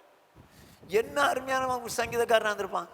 வாசிப்போம். என்னதான் எவைகளெல்லாம் இருக்குல்ல, எவைகளெல்லாம் வந்துச்சு. வாசிங்க. சங்கீதம் 44:9-16 வரைக்கும். நீர் எங்களை தள்ளிவிட்டு நீர் எங்களை தள்ளிவிட்டு நாண பண்ணுகிறீர். ஞானம் பண்ணுகிறீர், வெக்கப்பட பண்ணிட்டீங்களே. எங்கள் சேனைகளுடனே செல்லாதிருக்கிறீர். எங்கள் சேனைகளோடு கூட வரமாட்டேங்கிறீங்களே. சத்ருவுக்கு நாங்கள் இடைந்து சத்ருக்கு நாங்கள் இடைந்து பின்னிட்டு திரும்பி போக பண்ணுகிறீர். திரும்பி ஐயோ எங்கள் சத்ருக்கு முன்னால் நாங்க பின்னிட்டு போக வேண்டியதாயிடுச்சு. எங்கள் பகைஞர் தங்களுக்கென்று எங்களை கொள்ளையிடுகிறார்கள். ஐயோ எங்கள் பகைஞர்கள் எங்களை கொள்ளையிடுறாங்க, எங்களுக்கு விரோதமா இருக்கிற கொள்ளையிடுறாங்க. நீர் எங்களை ஆடுகளைப் போல இரையாக ஒப்பு கொடுத்து ஜாதிகளுக்குள்ளே எங்களை சிதறடித்தீர். நீர் உம்முடைய ஜனங்களை இலவசமாக விற்கிறீர். அவர்கள் கிரயத்தினால் உமக்கு லாபம் இல்லையே. எங்கள் அயலாருக்கு எங்களை நிந்தையாகவும் எங்கள் சுற்றுப்புறத்தாருக்கு பரியாசமும் சக்கந்தமுமாக வைக்கிறீர். எங்கள் அயலாருக்கு நாங்க நிந்தையா இருக்கிறோம், சுற்றுப்புறத்தாருக்கு பரியாசமும் சக்கந்தமுமாய் வைத்திருக்கிறீங்களே. நாங்கள் ஜாதிகளுக்குள்ளே பழமொழியா இருக்கவும் ஜனங்கள் எங்களை குறித்து தலை துலுக்கவும் செய்கிறீர். எங்களை ஜனங்கள் எல்லாரும் எங்களை தலை துலுக்க செய்றீங்களே, எங்களை குறித்து தலை தூக்க செய்றீங்களே, எங்களுக்கு அவங்கள மத்தியில பழமொழி ஆக்கிட்டீங்களே. அவங்க பாடுகள் அவன் சொல்றான் பாருங்க, இப்படி எல்லாம் பாடுகள் வருது. வாசிங்க சிஸ்டர். நிந்தித்து தூஷிக்கிறவனுடைய சத்தத்தின் நிமித்தமும் சத்துருவின் நிமித்தமும் பழி வாங்குகிறவனின் நிமித்தமும் என் லட்சை நித்தம் எனக்கு முன்பாக இருக்கிறது. என் முகத்தின் வெட்கம் என்னை மூடுகிறது. இவை எல்லாம் எங்கள் மேல் வந்திருந்தோம், உம்மை நாங்கள் மறக்கவும் இல்லை, உம்முடைய உடன்படிக்கைக்கு துரோகம் பண்ணவும் இல்லை. என்ன சொல், இவை எல்லாம் வந்துச்சு. நமக்கு கொஞ்சம் பிரச்சனைன்னா ஆண்டவரை விட்டு ஓடி போயிருவோங்க. கொஞ்சம் பிரச்சனைன்னா ஆண்டவர் மறந்தே போயிடுவோம். ஆனா என்ன சொல்றான், இவைகள் எல்லாம் எங்கள் மேல் வந்திருந்தும் உம்மை நாங்கள் மறக்கவும் இல்லை, நம்முடைய உடன்படிக்கைக்கு துரோகம் பண்ணவில்லை. இவன் தாங்க, இப்படிப்பட்டவங்க தாங்க உண்மையானவங்க. என்ன வந்தாலும் சரி, எனக்காக உயிரை கொடுத்தாரே, இத்தனை பாடுகள் பட்டாரே, அதுக்கு எனக்கு வந்த காரியங்கள்லாம் ஒண்ணுமே கிடையாது அப்படின்னு நினைக்கிற அளவுக்கு எந்த மனுஷன் வாழ்றானோ அவன் தான் தேவனை மறக்காதவன். இவைகளெல்லாம் எங்கள் மேல் வந்திருந்தும் நாங்க உங்களை மறக்கிறப்ப, இன்னைக்கு கொஞ்சம் பிரச்சனை ஒண்ணு மறந்துடுவாங்க. கொஞ்சம் பிரச்சனை ஒண்ணு ஜெபம் பண்ண மாட்டோம், பைபிள் படிக்க மாட்டோம், சபைக்கு வர மாட்டோம். ஆனா இவைகள் எல்லாம் எங்களுக்கு வந்திருந்தும் உங்களை மறக்கலையே, உங்களுக்கு நாங்கள் துரோகம் பண்ணலையே. இப்படிப்பட்டவங்க தாங்க உண்மையானவங்க. நீங்களும் நானும் அப்படி வாழணும். ஏன் அப்படி வாழணும் தெரியுமா? அவருடைய அன்பு அவ்வளோ பெருசு. நமக்காக பலியானாரே. என்ன கஷ்டம் வந்தா என்ன, என்ன நிந்தை வந்தா என்ன, என்ன அவமானம் வந்தா என்ன, அத்தனையும் நாம சகிப்போம். அவரை ஒரு நாளும் மறக்காதபடி காப்பாற்றுவார். வாசிங்க ஏசாயா தீர்க்கதரிசன புத்தகம். ஆண்டவர் என்ன சொல்றார் பாருங்க. 49ஆம் அதிகாரம் 14, 15, 16. சீயோனோ கர்த்தர் என்னை கைவிட்டார், ஆண்டவர் என்னை மறந்தார் என்று சொல்லுகிறார். சீயோன்னா தேவ ஜனங்கள். ஆண்டவர் சொல்றாரு, கர்த்தர் என்னை கைவிட்டுட்டாரு. எப்ப பிரச்சனை வந்த உடனே அப்படிதான் சொல்லுவோம். பிரச்சனை வந்த உடனே அதான் சொல்லுவோம், கர்த்தர் எங்களை கைவிட்டாருங்க. இத்தனை பேருக்கு மத்தியில எங்களை வெட்கப்படுத்திட்டாருங்க, ஆண்டவர் எங்களை மறந்துட்டாருங்க அப்படின்னு சொல்லுகிறாள். ஸ்திரீயானவள் தன் கற்பத்தின் பிள்ளைக்கு இறங்காமல் தன் பாலகனை மறப்பாளோ? அவர்கள் மறந்தாலும் நான் உன்னை மறப்பதில்லை. என்ன அழகா சொல்றார் பாருங்க. உதாரணம், என்ன பார்த்து சொல்றியப்பா, நான் மறந்துட்டேன்றியே. ஸ்திரீயானவள் கற்பத்தின் பிள்ளைக்கு இறங்க, தன் பாலகன் என்ன பால் குடிக்கிற பிள்ளை மறப்பாளோ? அவள் மறந்தாலும் நான் உன்னை மறக்க மாட்டேன். என்ன ஆண்டவர் நம்ம மேல வச்சிருக்க அன்பு பாருங்க. எங்க உயிரை கொடுத்தாருங்க, நம்ம எந்த விதத்தில் மறந்து விடக்கூடாது. முடிக்க என்ன செய்றார் பாருங்க. அடுத்த வசனம், இதோ என் உள்ளம் கைகளில் உன்னை வரைந்திருக்கிறேன், உன் மதில்கள் எப்போதும் என் முன் இருக்கிறது. என்ன ஆண்டவர் உயிரை கொடுத்து காப்பாத்தினாருங்க, ரட்சித்தாருங்க. இன்னைக்கு எல்லாமே கொடுத்து வர்றாருங்க. ஆனா கொஞ்சம் பிரச்சனை வந்த உடனே, கொஞ்சம் வேதனை வந்த உடனே மறந்துட்டாரே அப்படின்னு சொல்றிய. நான் மறக்கவே இல்லைம்மா, உன்னை மறக்கவே மாட்டேன். ஸ்திரீயானவள் தன் கர்ப்பத்தின் பிள்ளைக்கு இறங்காமல் தன் பாலகனை மறப்பாளோ, அவங்க மறந்தாலும் நான் மறக்க மாட்டேன். ஏன் தெரியுமா?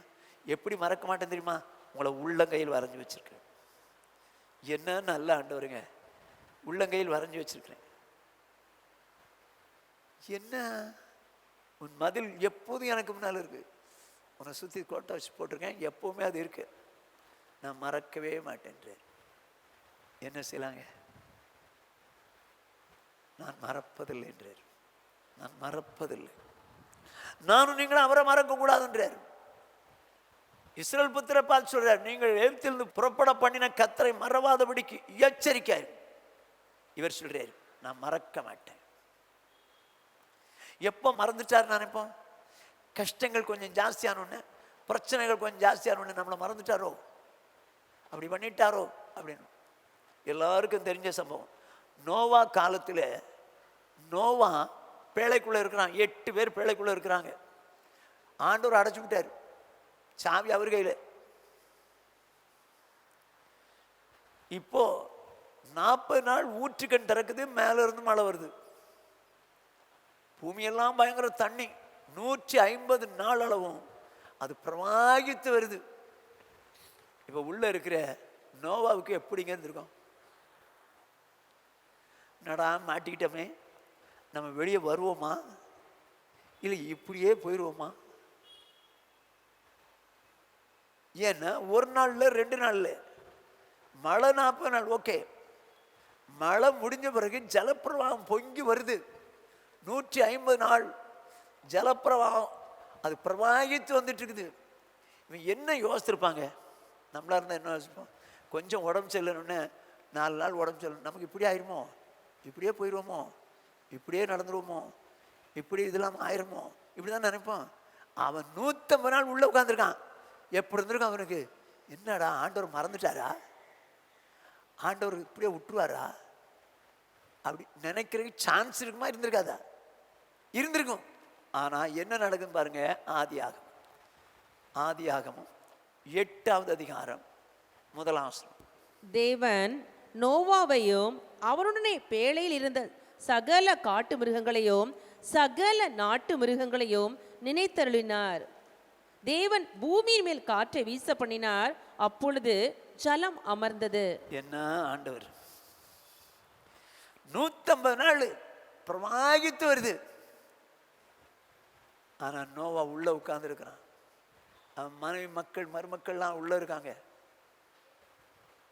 வேதம் சொல்லி கர்த்தர் நோவாவையும் அவருடைய பேழையில் இருந்த சகல காட்டு மிருகங்கள் நாட்டு மிருகங்கள் எல்லாம் நினைத்தருளினார். நினைச்ச உடனே என்ன நடக்குது? பூமியின் மேல் காற்றை வீச பண்ணினார், அப்பொழுது ஜலம் அமர்ந்தது. 150 நாள் வரைக்கும். சிலர் நினைப்போம், எங்களுக்கு எவ்வளவோ நாளாக இந்த பிரச்சனை இருக்கு, எவ்வளவோ நாளாக நான் கஷ்டப்படுறேன், எவ்வளவோ நாளாக வேதனைப்படுறேன். இருக்கலாம், நான் இப்படியே தான் போயிடுவேனா அப்படின்னு நினைக்கலாம். ஆனாலும் கர்த்தரோ நம்மை நினைவாயிருக்கிறார். ஆமென். கர்த்தர் நம்ம நினைவாயிருக்கிறார். நமக்கு எப்போ நமக்கு இறங்கணும்னு அவருக்கு தெரியும், எப்போ நமக்கு விடுதலை கொடுக்கணும்னு அவருக்கு தெரியும். அது வரைக்கும் அமைதியாக இருந்துடணும். நோவா கத்திருக்கலாம் நினைச்சிருந்தா, ஆனால் கத்துற மாதிரி இல்லை. எல்லா ஃபெசிலிட்டிஸும் உள்ள இருக்கு. ஆனால் அடைக்கப்பட்டான். அடைக்கப்பட்ட அவன் ஜலம் பிரவாகித்து வருது. கர்த்தரோ நோவாவையும் சகல காட்டு முறைகள் நாட்டு முறைகள் நினைத்தார், பூமியிலே காற்றை உண்டாக்கினார், ஜலம் அமர்ந்தது. அருமையானவர்களே, கர்த்தர் நம்மை ரட்சித்தது மட்டுமல்ல, கர்த்தர் நம்மை நினைவாகவே இருக்கிறார், உள்ளங்கையில் வைத்திருக்கிறார், வரைந்து வைத்திருக்கிறார். நமக்கு எந்த சூழ்நிலை வந்தாலும், எந்த சூழ்நிலை வந்தாலும், பிரச்சனை வந்தாலும், ஒருவேளை சோர்ந்து போய் இப்படி ஆயிடுமோ அப்படி ஆயிடுமோன்னு பயப்படாதீங்க. பயந்தா என்ன ஆகுது தெரியுமா? எண்ணங்கள் தாறுமாறா போகும். நம்ம கர்த்தரை விட்டே விலகிறதுக்கு, பொல்லாப்பு செய்வதற்கு, அவரை மறந்து பொல்லாப்பு செய்வதற்கு ஏதுவாக இருக்கும். வேண்டாண்டவரே, நான் ஒரு நாளுமே மறக்க மாட்டேன். இவ்வளவு எங்களுக்கு வந்திருந்தும் நாங்களுமே மறக்கவில்லை. அருமையானவர்களே, எந்த சூழ்நிலை வந்தாலும், என்னை இவ்வளவு தூரம் சொந்த குமாரனே கொடுத்தவர் மற்றெல்லாவற்றையும் அருளாதிருப்பது எப்படின்னு எழுதியிருக்கிறபடி, இதெல்லாம் தந்தார். சொந்த குமாரனே தந்தார். எல்லாம் தருவார். என்னையும் ஆண்டவர் மறக்க மாட்டார். உள்ளங்கையில் வரைந்து வைத்திருக்கிறார். ஆகவே நான் ஒரு நாளும் உங்களை மறக்கக்கூடாது. என்னை ரட்சித்த கர்த்தரை நான் மறக்கக்கூடாது. எப்படி மறக்கிறாங்க? அந்நிய பெண்களை விவாகம் செய்து அவங்க இஷ்டத்துக்கு போயிடுறாங்க. 2, பொல்லாப்பு செஞ்சு மறக்கிறாங்க. 3, யாருக்கோ பயந்து மறந்துடுறாங்க.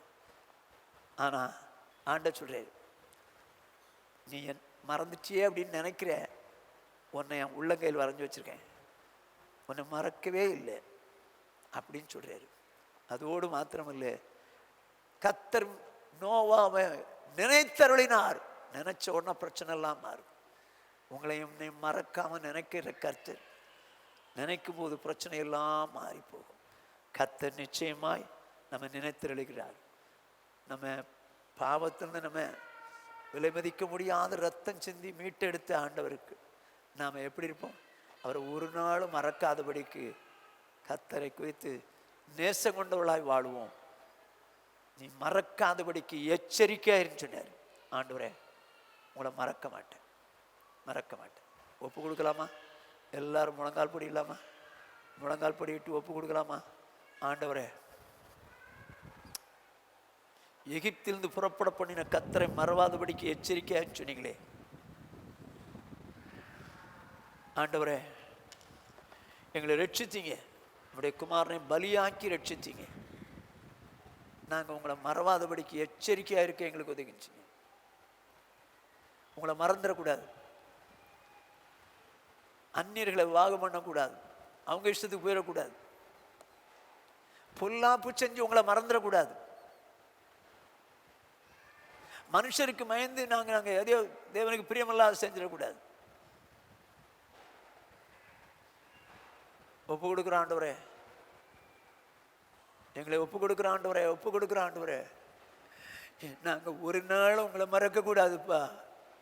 சிலுவையில் அறையப்பட்ட அந்த இயேசுவை ஆண்டவர் நினைத்து அன்பு கூர்ந்து வாழ்வதற்கு எனக்கு எங்களுக்கு கர்த்தர் கிருபை தருவீராக. ஒரு நாளும் மறக்கக்கூடாது. அர்ப்பணிக்கிற ஆண்டவரேன்னு சொல்லுவோம். எப்பொழுது நம்ம மத்தியில் இருக்குதானே மிஷினரி கிருபாகரன் ஜெபிப்பார்.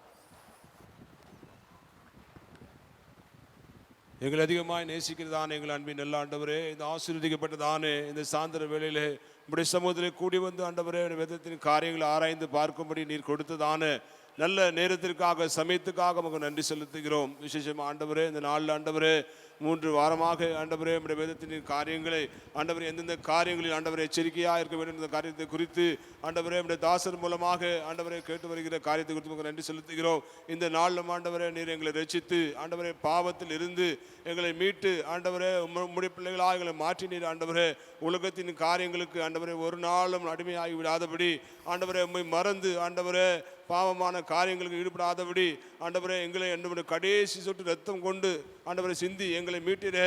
ஆண்டவரே, உலகத்தின் காரியங்களுக்கும் எண்ணங்களுக்கும் சிந்தனைகளுக்கும் ஆண்டவரே அந்நிய பெண்களை விவாகம் பண்ணி உமக்கு விரோதமாக பாவம் செய்தார்களே, மறந்தார்களே என்று வசனத்தில் நாங்கள் வாசித்தோம். ஆண்டவரே, ஒரு நாள் ஒருபோதும் ஆண்டவரே ஆண்டவரே அப்படிப்பட்டதான கால சூழ்நிலைகள் ஆண்டவரே சமுதாயத்தின் மூலமாக குடும்பத்தின் மூலமாக நாங்கள் வாழுகிற இடங்களிலே அப்படிப்பட்டதான உண்மை மறக்க செய்கிறதான காரியம் வந்தாலும் ஒருபோதும் நாங்கள் உண்மை மறக்காதபடி உமக்காக ஆண்டவரே வைராகியம் கொண்டு வாழ ஜீவிக்க எங்களுக்கு ஒவ்வொருவருக்கும் நீ கிருபை செய்யும்படியாக நாங்கள் செபிக்கிறோம்.